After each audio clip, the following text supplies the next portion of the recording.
When the divorce was finalized, she took everything. The house, the savings, most of the liquid assets. On paper, she won. Her lawyer made sure of that. I kept one thing. My company. At the time, she called it unstable. Too risky.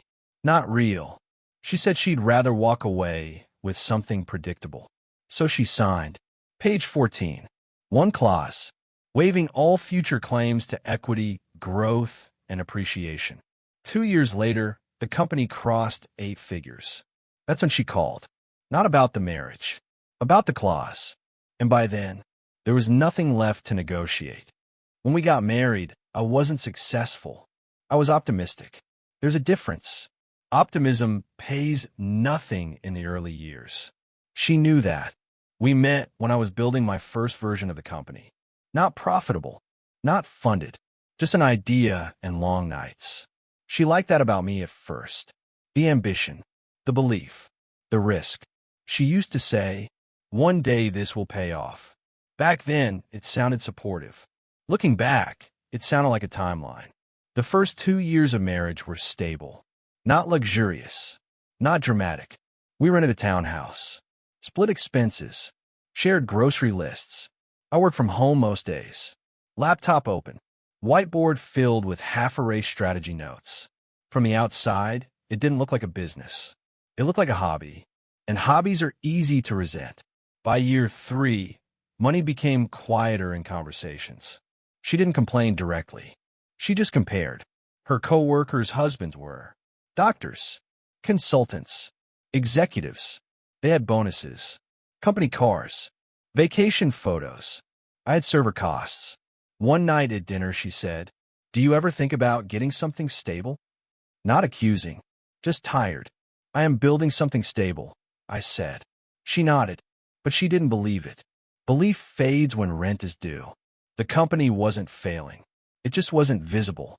Revenue trickled in, then paused, then grew slightly, then dipped. From her perspective, it looked like fluctuation. From mine, it looked like foundation. There's tension in that difference. By year 4, the conversation shifted. Less about dreams, more about timelines. How long do we give this? That question is dangerous because it assumes an expiration date. I started noticing small things. She stopped asking about product updates, stopped celebrating small wins, stopped saying we. It became your company.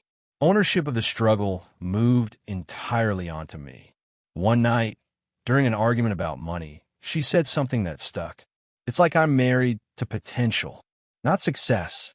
Potential. And potential doesn't pay for vacations." Around that time, she started spending more time out. New gym, new friend group, late evenings. Nothing obvious, just distance. The kind that grows quietly. Then came the sentence that changes everything. "I don't think this is working." Not screamed, not emotional, delivered calmly. That calmness is worse. We tried counseling. We tried structured conversations. But resentment is hard to reverse once it attaches to identity. She didn't marry a millionaire. She married a projection. And projections are risky investments. The divorce conversation wasn't explosive. It was logistical. What do we divide? What do we keep? The house had equity. Savings were moderate. Retirement accounts balanced. Then there was the company. She looked at it the same way she had for years. Unstable, risky, unproven. "How much is it worth?" she asked. On paper, not much. Revenue was growing.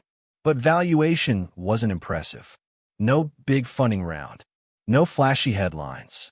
Just momentum invisible to anyone who wasn't inside it. She said something that felt practical at the time. "I don't want part of that. It's too unpredictable." Predictable. That word again. Predictability feels safe in divorce. I didn't argue. I just listened. Because sometimes, the most important leverage in a negotiation is silence. And in that moment, she underestimated what she was walking away from. Divorce isn't dramatic the way movies show it. It's quiet. Conference rooms, legal language, neutral voices. We sat across from each other at a long oak table. Her lawyer did most of the talking. Confident, prepared, Organized. Mine spoke less. Listen more. The house was straightforward. She wanted it. It had appreciated. It was stable. Predictable. The savings were divided evenly. Retirement accounts split by formula. Cars assigned. Furniture itemized. It felt clinical, like dissolving a partnership instead of a marriage. Then we reached the company. Her lawyer adjusted his glasses and said, "We'll need valuation documentation." Fair. On paper, the company wasn't impressive. Revenue steady but modest. No major funding. No acquisition offers. Just growth that didn't scream yet. She looked at me and said, "I don't want equity in it." Calm, like declining dessert. "It's too unstable," she added. "I'd rather take tangible assets." Tangible. That word again. I nodded. My lawyer glanced at me briefly. We had discussed this possibility. There's a difference between market value and trajectory. On paper, she was making a safe choice. Emotionally, she felt justified.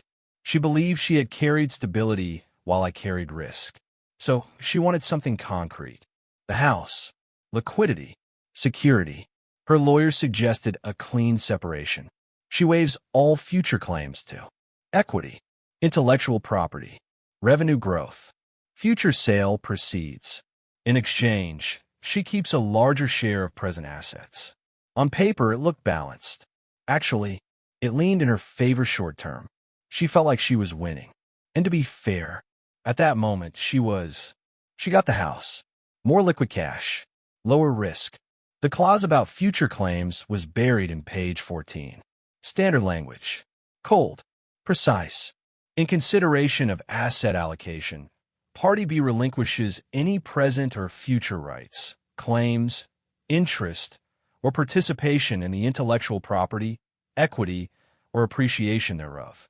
Legal language doesn't feel emotional, but it can be final. My lawyer asked me quietly, "You're comfortable with this?" I said yes, because I understood something she didn't. Valuation is a snapshot. Trajectory is a story. She signed first. No hesitation. No second thought. To her, she was cutting off uncertainty. To me, she was cutting off access to what uncertainty becomes when it works. I signed after. Not dramatically. Not triumphantly. Just ink on paper. The marriage ended that day. Clean. Professional. Final. When we left the building, she said something that sounded almost kind. "I hope it works out for you." I nodded. "I know it will." She smiled politely. The kind of smile you give someone when you believe they're being optimistic. We walked in opposite directions. She walked toward stability. I walked toward leverage. And buried in 14 pages of paperwork was the only thing that would matter 2 years later. The house looked different when I went back to pack. Quieter. Half empty. Echoes traveled differently in rooms that used to hold conversations. She stayed. I left. That was part of the deal. She got the house. Predictable. Stable. Appreciating asset. I moved into a smaller apartment closer to the office. 1 bedroom. Minimal furniture. Fold-out desk. It didn't feel like loss. It felt like compression. But compression has weight. The first month after the divorce, the company revenue dipped. Not dramatically, just enough to be uncomfortable. 2 clients delayed payments. 1 churned unexpectedly. Server costs didn't delay. Payroll didn't delay. Risk doesn't pause for emotional transitions. There were nights I stared at projections and recalculated everything. Runway. Burn rate. Hiring freeze scenarios. Divorce drains more than assets. It drains confidence. And for a brief window, her voice echoed in my head. Unstable. That word is dangerous when numbers tighten. Meanwhile, from the outside, she looked like she won. She kept the house, kept her social circle, kept stability. Photos surfaced online. Renovations. New furniture. Fresh paint. Predictable life continuing. And I'll admit something honestly. There was a moment, a very real moment, where I wondered if she made the smarter choice. Security has comfort. Risk is silence. Then came a near collapse. A major client, our largest at the time, announced restructuring, internal budget cuts. They were considering terminating our contract. 40% of our revenue. Gone if they walked. The call lasted 12 minutes. 12 minutes can destroy 3 years of work. After I hung up, I didn't panic. I went quiet. That's worse. I pulled up the divorce agreement that night. Scrolled to page 14. The clause. Future claims. Equity. Intellectual property. Appreciation. Signed. Final. If this failed, she still won. If it succeeded, she'd never touch it. That clarity did something unexpected. It removed hesitation. I stopped thinking about survival and started thinking about dominance. The next 48 hours were aggressive. Reposition pricing, reworked onboarding, expanded feature rollout early, scheduled emergency investor calls. Not desperate, decisive. We renegotiated the contract at slightly lower margin, but retained it. Revenue stabilized. Then something shifted. 3 months later, a mid-sized firm signed a multi-year agreement, bigger than any previous contract. Then another. Then a referral chain started. Momentum doesn't feel explosive when you're inside it. It feels gradual, until suddenly it isn't. 6 months after the divorce finalized, monthly recurring revenue doubled.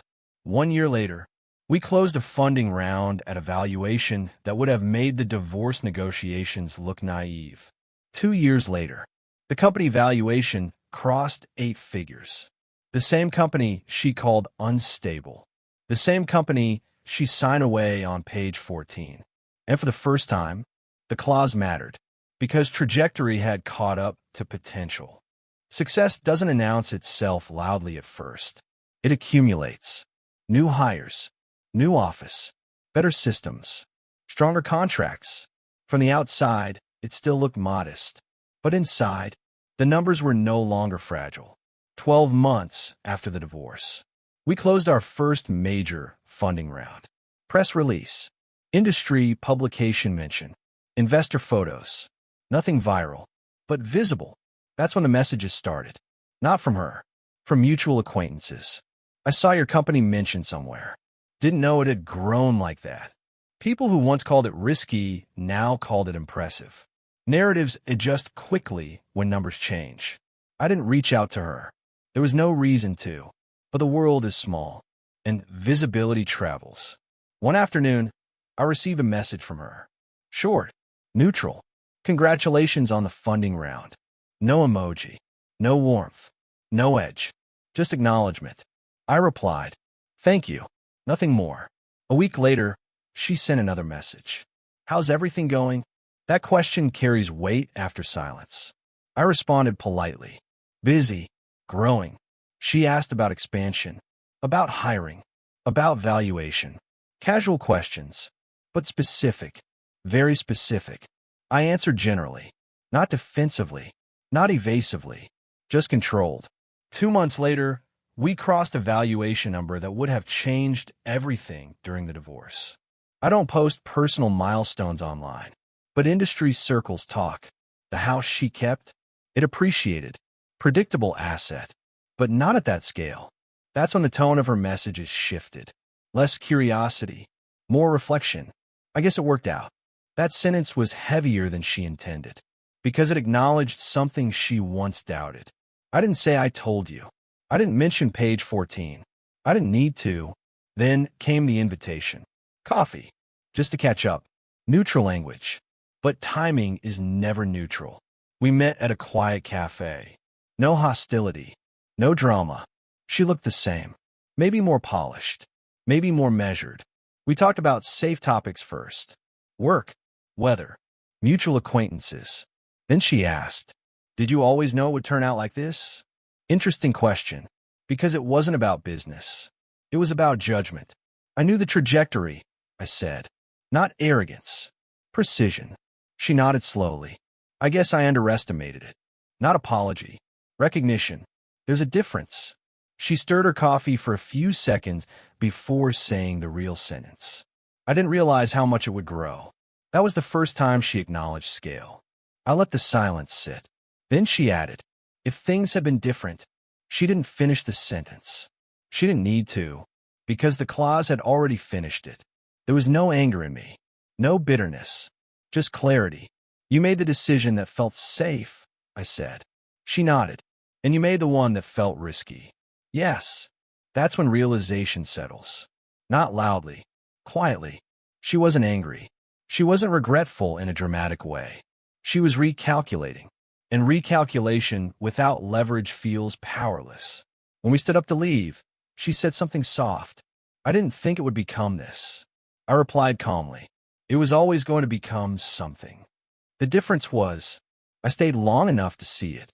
A few weeks after the coffee meeting, she reached out again. This time it wasn't casual. It was structured. Can we talk about something business-related? That's how it started. Not emotional. Not nostalgic. Business. We scheduled a call. Not in person.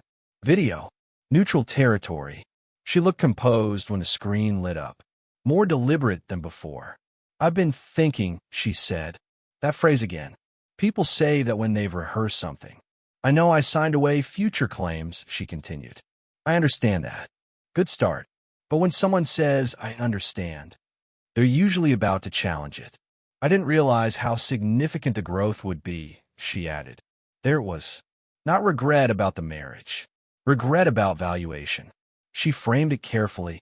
I carried a lot of financial stability during those years, she said. I supported the risk. Support is a powerful word in negotiations. It tries to rewrite contribution. I think there's room to revisit things, she said gently. Revisit. Interesting choice. Divorce agreements are designed not to be revisited. I didn't interrupt. She continued. I'm not asking for half, she said quickly. I just think a performance-based share, something symbolic, would be fair. Symbolic. That word tries to soften financial intention. She wasn't asking for ownership. She was asking for access.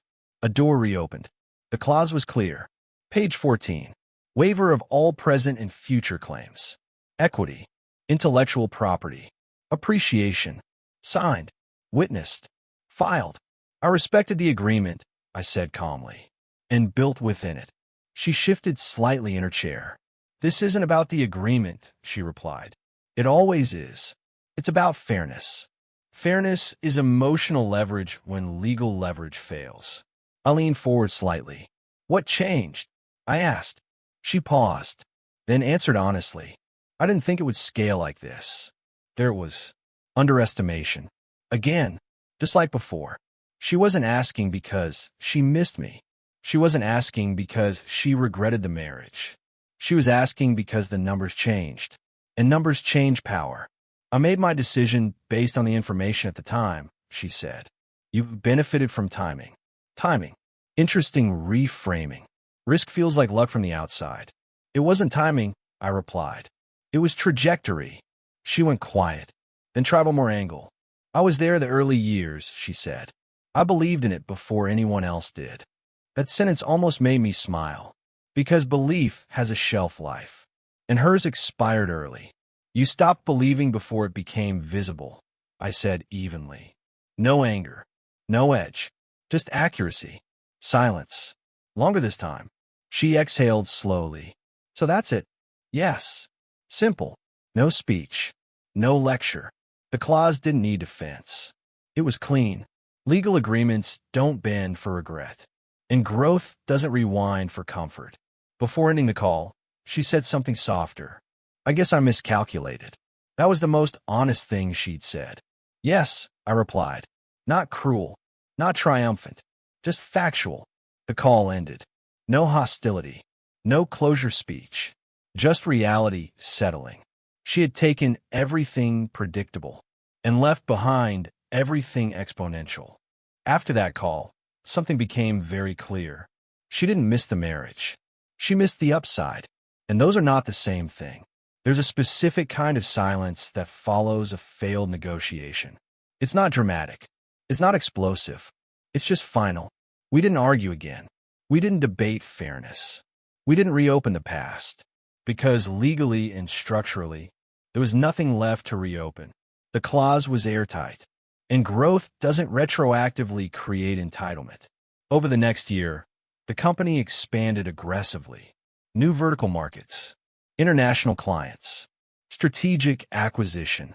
The valuation crossed numbers that would have sounded absurd during mediation. 8 figures became 9. Press coverage grew. Board influence expanded. Infrastructure solidified. From the outside, it looked like success. From the inside, it felt like confirmation. Not revenge. Confirmation. I wasn't proving her wrong anymore. I was proving the trajectory right. Occasionally, mutual friends would mention her. She says you got lucky. Luck is a comfortable story for people who step off the train early. But luck doesn't survive due diligence. The most satisfying part wasn't the valuation. It wasn't the funding rounds. It wasn't the acquisition offers. It was something much quieter. One evening, I reviewed the original divorce paperwork again. Not emotionally, not bitterly, objectively. Page 14. The waiver clause. Signed. Witnessed. Final. At the time, it looked small. Just legal language. Now it represented leverage. Because the most expensive mistakes people make aren't emotional. They're structural. She chose stability. I chose trajectory. She secured what was predictable. I protected what was scalable. There's a difference. Predictable grows linearly. Scalable grows exponentially. And exponential doesn't ask permission. Years later, I saw her at an industry event. Unexpectedly. No tension. No hostility. Just 2 people who made different bets. She congratulated me again. This time, there was no angle. Just acknowledgement. You built something real, she said. That sentence mattered more than she realized. Because in Act 1 of this story, the company wasn't real. It was unstable, risky, temporary. Now it was undeniable. I always intended to, I replied. Not smug, not emotional, just honest. She didn't mention the clause again. She didn't mention fairness. She didn't mention what could have been. Because what could have been only exists when leverage allows it. And in this case, leverage was already signed away. As I left that event, I realized something important. The divorce wasn't the turning point. The clause wasn't the turning point. The turning point was the moment I stopped building for validation and started building for inevitability. Because when you build something inevitable, you don't need revenge. You don't need apology. You don't need rewriting. You just need time. And time compounds correctly structured risk. She took everything she could measure. I kept everything she couldn't. And in the end, the only thing that mattered was the part she signed away. That's the thing about contracts. They don't reward emotion. They reward foresight. And foresight, when paired with patience, becomes leverage.